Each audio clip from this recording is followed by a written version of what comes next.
Is yours. Thank you very much. As a background, I was the business developer of Clean Planet, if you guys have heard it on the Hive Blockchain. Clean Planet was and is still to reward people who are picking up trash in the streets. So we wanted to do on an environmental basis, and I've stayed into the environment and the blockchain technology for the past 5 years, where I created a token for the biggest e-commerce platform in France, which is Cdiscount, to know their emission, the CO2 emissions of a product from the production point to the consumer point. So what we wanted to do in Carbonds, the idea came 4 months ago, and we wanted to have a whole ecosystem to be able to actually have an impact on environmental topics and projects, where we could fund projects on an environmental basis, but also to create an environmentally friendly ecosystem, bridging traditional and crypto markets to support projects and smart behaviors and green values. So there's a couple of problems that we can see nowadays. First of all, carbon audits are quite expensive for companies to do. It ranges between 5K to 15K, even more for bigger companies, but it's a budget that most companies do not have. And we can see nowadays with the importance of the environment issues and the climate crisis that we need companies to actually go through carbon audits to actually know their emissions and see where we can help them reduce their emissions at all costs, whether it's on the value chain, on carbon insetting or carbon offsetting.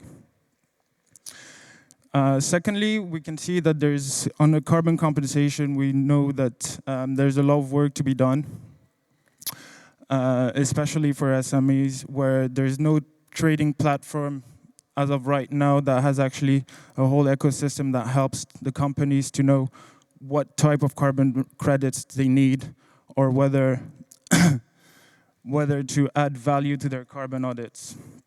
Thirdly, there's not many carbon negative projects that we can see, or there's not a lot of follow-up that has been done in the past years or so. There haven't been any projects that have been offsetting carbon credits and that you probably heard of as well.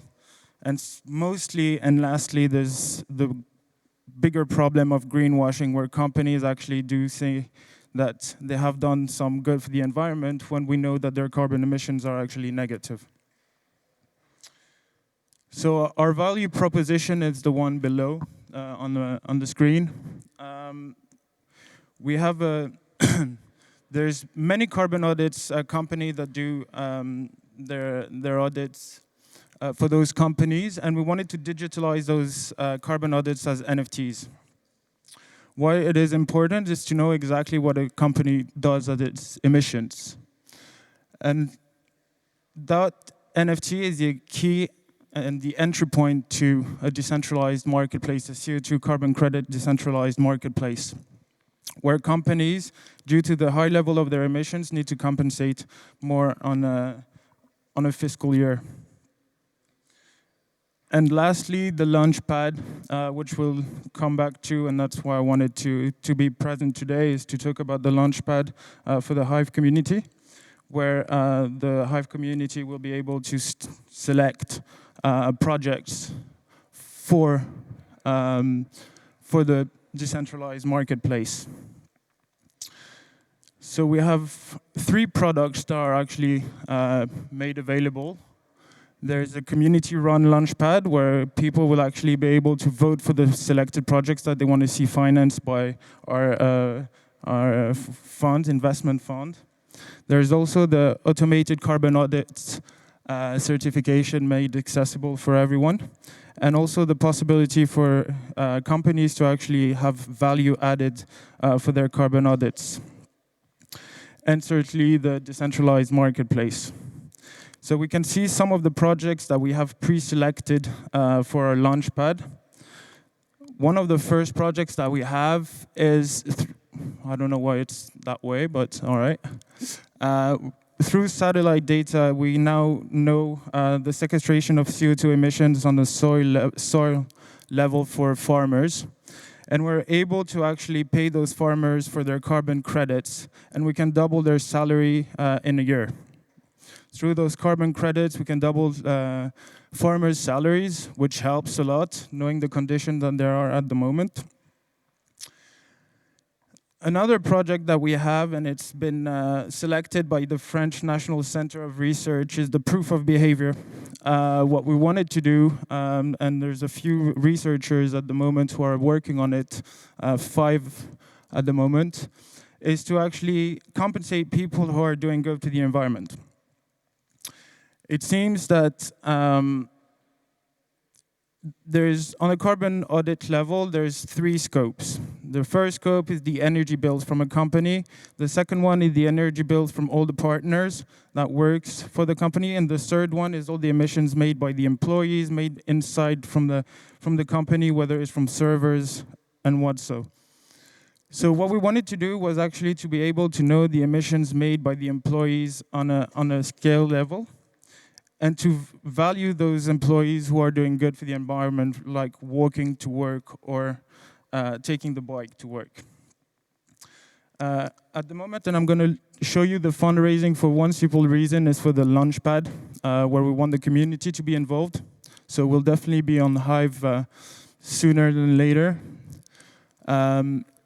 Why do we want to show you the fundraising possibilities? Is for the ICO, where we'll have an investment fund of $13 million US dollars.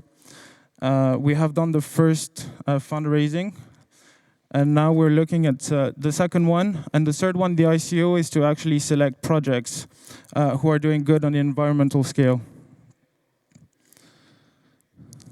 So in all transparency, the project is fully transparent on a financial scale. Everything has been done for it to be fully transparent, as the environment needs transparency, and it needs to be done quite fast. So we have created for the ICO a token where the community will actually be able to vote for the project that they want to see fundraised. We're just going to do the due diligence beforehand of the projects, and especially the fact that we can see that there's a lot of projects that want to do good, but they don't have a voice to be heard. And it's quite challenging for those projects, because back 5 years ago, especially with Clean Planet, we saw that there was a lot of interest, but it wasn't adding any financial value to it. And that is the main aspect of this project, is that we want to do both. On an environmental scale, to do better, faster, but also to actually reward those who take steps into the environmental problems.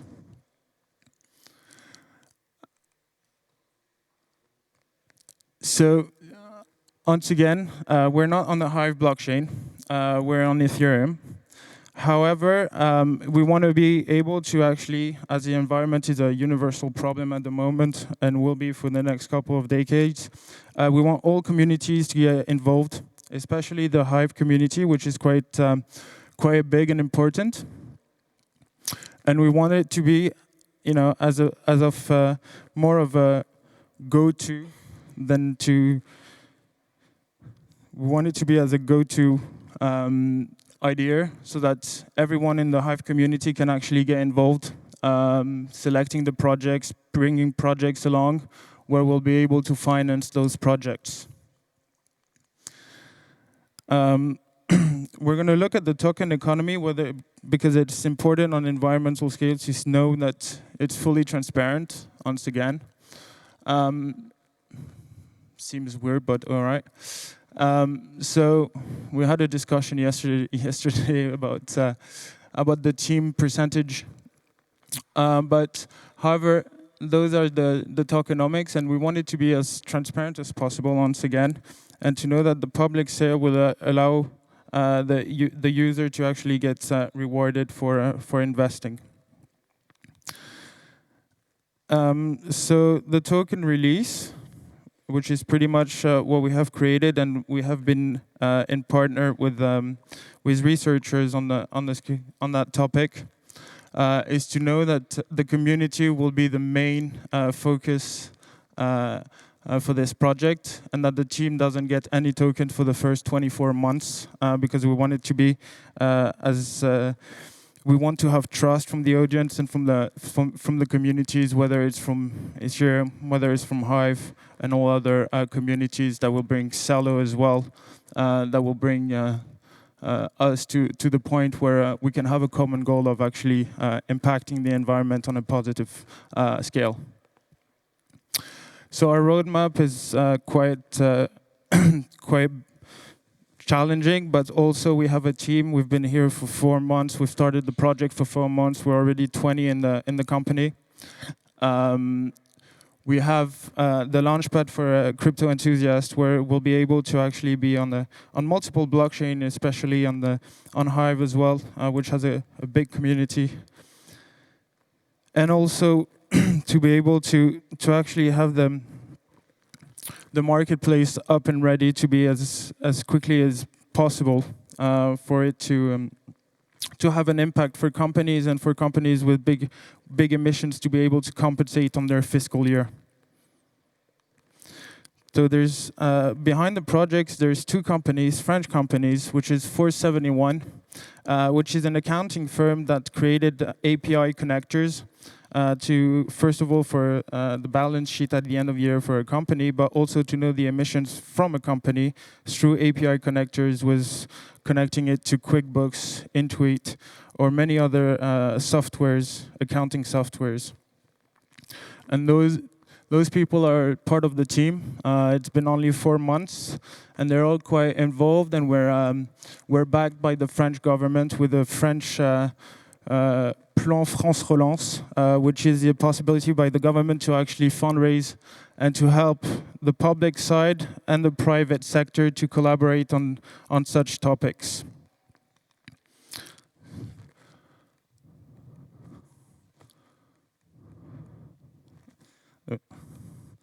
So if you have any questions, it'll be the end of the presentation. So if you have any questions on the subject.